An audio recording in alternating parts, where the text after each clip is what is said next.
Hey guys, welcome back to the channel. It's Ecommerce here. I just wanted to do a really quick video. It's completely on the fly, just off the top of my head.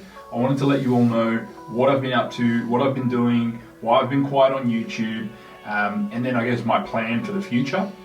So, I don't know, if any of you have ever had a YouTube channel, an online community, anything like that, or even just working online, it's a really weird thing. It's like, you go through like peaks and troughs of motivation, and I find that you get on these really good belters and you put out heaps of content and you do all this work, and then sometimes you just go, oh man, I just don't want to do it anymore, or all these other different things come up and life just gets busy, right? But particularly with stuff online, it seems to be a bit of a mental battle, and a lot of the people, I'm lucky enough to have a good group of friends as well, who a lot of them work in online businesses as well.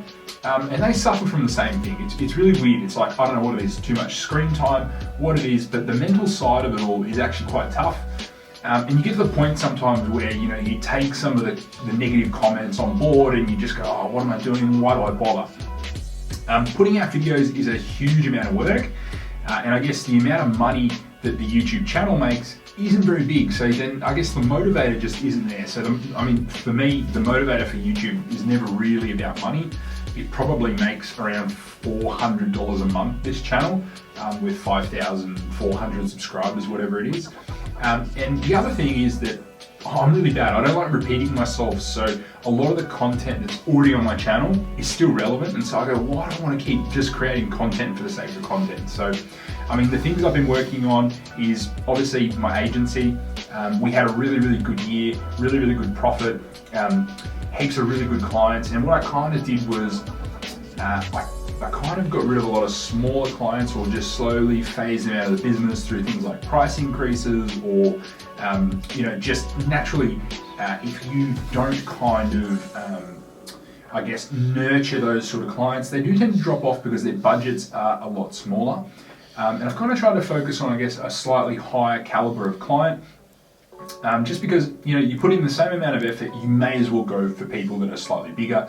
And then from the content side, I've been working on the second version of my course that's coming out, which I'll leave a link below if you are interested. The people it's good for, guys, just like the current one, people that are running online stores and want to tack on Google Ads as a form of traffic, people that have Google Ads clients, like say in search, or they've got SEO businesses or agencies, and they want to offer Google Ads for e-commerce as a service. Really good for them. And also, if you kind of want to build a whole business around an e-commerce store, so a high ticket dropshipping store or something like that, it's great for that as well. I guess that is probably going to be released with two different packages. One where it's just the standalone course, and then the second with all the additional support. So I'm hoping to have regular Zoom meeting calls, access to a Slack channel and things like that. Not just the Facebook group, because I find that some people just don't want to be on the Facebook group. They're not using it, or they just don't want to be known. Other things I've been working on, I actually started a stock market channel as well, and I kind of just do that just for fun. That's been pretty good. And then in terms of the group, I've just kind of kept it. I've been there, I answer questions, and like a lot of the content I try to feed through YouTube to the group, and I aim to kind of step that up again now. I'm in a bit of a better place. I've got someone that helps me to edit videos and stuff like that, and actually makes me accountable and pushes me to do these videos, because it's not something that comes naturally to me. But I've also planned to cover off more of the agency side content and try and do things like 3-day events and things like that.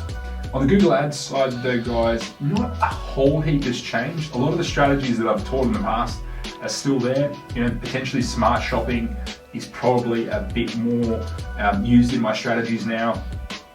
I tend to use less campaigns now. I tend to try and bring in more top of funnel traffic as well as bottom and middle, because I find your scalability ends up being reduced. Your return on ad spend definitely comes down, but your scalability is reduced in doing that. So I've kind of tried to focus on bringing that as well. So bringing in those new customers into the business.